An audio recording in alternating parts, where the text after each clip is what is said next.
Muhammad itu adalah panutan kita, Bang. Tidak ada kata lain. Kita pun nggak ada akan menyembah Nabi Muhammad, Bang. Nabi Baik, Muhammad saya tanggapi ya. Allah, Bang. Saya tanggapi dulu sebelumnya. Di situ apa yang keluar dari lisan Muhammad dengan apa yang ada dalam hatinya berbeda nggak, Bang? Kalau menurut saya enggak sih, Bang. Coba baca lagi pelan-pelan. Tahanlah terus istrimu dan bertakwalah kepada Allah. Itu ucapan Muhammad kepada Zaid, supaya Zaid itu mempertahankan istrinya. Betul? Padahal engkau sembunyikan di dalam hatimu sesuatu, betul? Betul? Artinya apa yang diperintahkan untuk dikatakan tidak dikatakan, dia malah mengatakan yang lain, betul? Dia sembunyikan itu dalam hatinya, betul? Betul. Nah, sekarang saya tanya sama Abang, apakah yang disebut apakah orang yang mengucapkan sesuatu yang berbeda dengan apa yang ada dalam hatinya? Munafikun, betul? Ya, itu yang saya bilang, Bang. Ya, itu yang saya bilang, Bang. Munafikun, apa yang keluar dari hatinya, dari mulutnya berbeda dengan apa yang ada dalam hatinya. Sama seperti emak-emak tetangga sebelah. Betul? Oh. Ya, makanya saya bilang, Bang, kalau kita berbenturan dengan Al-Quran dan analogi, Bang, ini nggak akan ketemu titik temunya, Bang. Gitu, makanya saya, ya gimana ya, kalau saya melihat, Bang, kalau Abang kan mengambil, kembali lagi, Bang, Abang mengambil sepenggal-sepenggal dari ayat itu, Bang. Makanya asbabun nuzulnya itu abang nggak tahu sejarah ayat itu turun kenapa. Saya tahu persis, Bang. Saya tahu persis. Jadi ceritanya begini. Dahulu Muhammad itu mengambil seorang anak angkat, namanya Zaid. Ya. Sampai suatu waktu Muhammad itu mengambil seorang perempuan untuk dinikahkan dengan Zaid itu. Namanya Zainab. Nah, ya. Nah, tetapi sayang seribu sayang, istri pilihan Muhammad bukan pilihan yang tepat. Mereka rumah tangganya berantakan, kacau balau. Padahal, Bang, kalau Muhammad yang memilihkan jodoh, pasti umat muslim akan berpikir, wah, ini jodoh pilihan Nabi, ini jodoh pilihan Rasul, pasti tidak salah. Ternyata jodoh pilihan Rasul yang dipilihkan untuk anak angkatnya malah jodoh, ya mohon maaf, malah rumah tangga kacau balau, berantakan. Akhirnya mereka bercerai.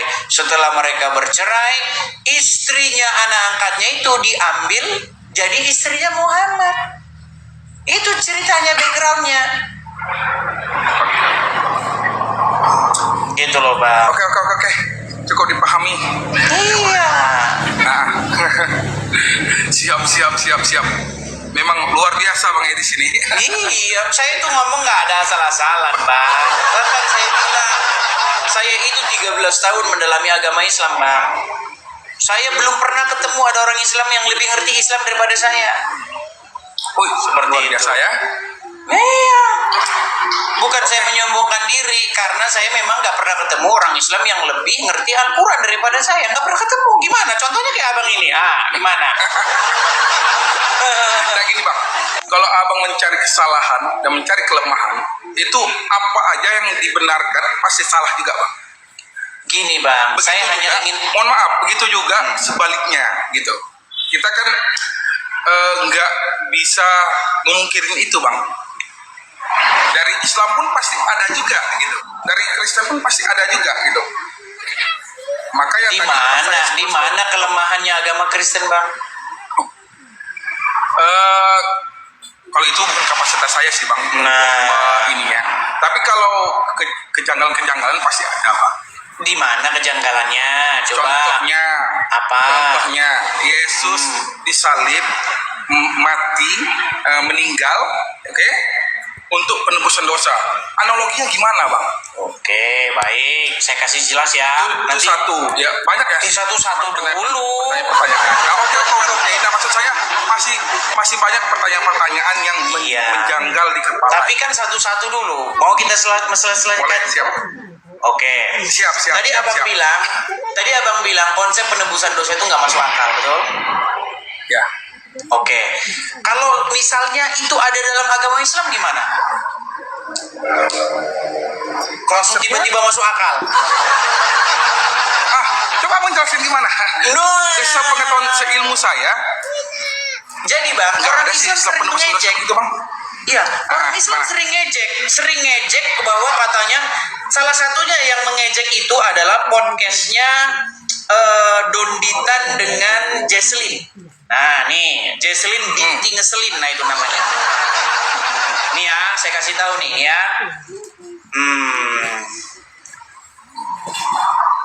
Sebentar ya. Ini saya dulu pernah buat video reaksi ya nih. Misalnya nih. Sebentar ya. Nih. Barang yang terlalu mudah dijanjikan. Dijual gampang nggak persyaratannya? Sebentar ya. Ini Jesslyn dia kan seneng ngomongin Kristen ya. Nih, sebentar ya. Aduh, saya belum siapkan videonya. Tapi Jesslyn pernah ngomong gini waktu dia bikin podcast ya. Sebentar ya.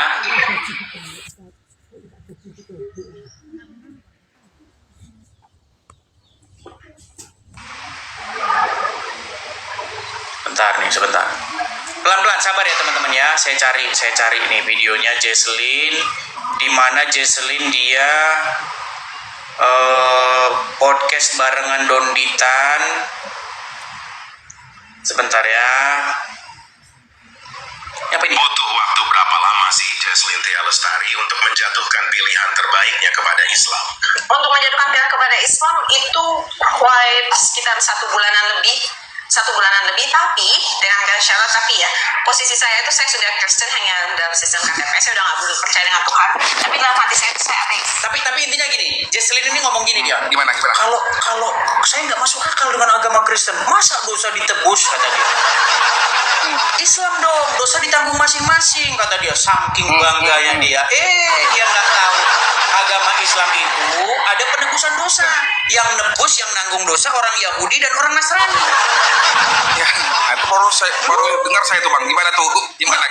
Itulah alasan apa ceritanya? jadi orang Islam. Dan nih ya, nih saya tunjukkan nih. Sebentar ya bang ya. Sebentar, saya tunjukkan bang. Ini hadis-hadis ajaran Muhammad bahwa dosa itu ditanggung oleh Yahudi dan Nasrani. Sebentar ya. Iya. Masa abang nggak tahu nih? Saya balik kamera saya bang ya. Saya balik kamera saya bang. Saya balik kamera saya nih. Ya. Nih saya tunjukkan hadisnya ya. Nih. Nah ini bang hadisnya. Kelihatan hadis. Nah nih. Ini tertulis di dalam hadis riwayat Muslim nih. Pada hari kiamat kelak Allah Ta'ala akan menyerahkan seorang Yahudi ataupun seorang Nasrani kepada setiap orang Muslim. Kemudian Allah Ta'ala akan berfirman, inilah penebusmu dari siksa api neraka. Jesslyn kagak tahu ini. Dengan bangganya dia bikin podcast. Ajaran penebusan dosa nggak masuk akal. Ternyata ada di Islam. Itu hadis bang ya? Oh iya dong. Riwayat Muslim ya? Iya, banyak bang, bukan 1 2 bang. Hadis ini banyak dan saya pastikan hadis ini sahih. Saya kalau ngomong nggak asal-asalan bang. Mabes Polri memantau saya ini. Saya tahu orang Mabes Polri lagi nonton tuh mereka tuh. Tuh lagi nonton kan. Saya nggak asal-asal ngomong bang. Nggak asal-asal ngomong. Nah, lalu bagaimana konsep penebusan di dalam Kristen? Gini bang. Gimana? Yang membenarkan, yang menebus itu nggak boleh dia sendiri punya hutang, punya kesalahan.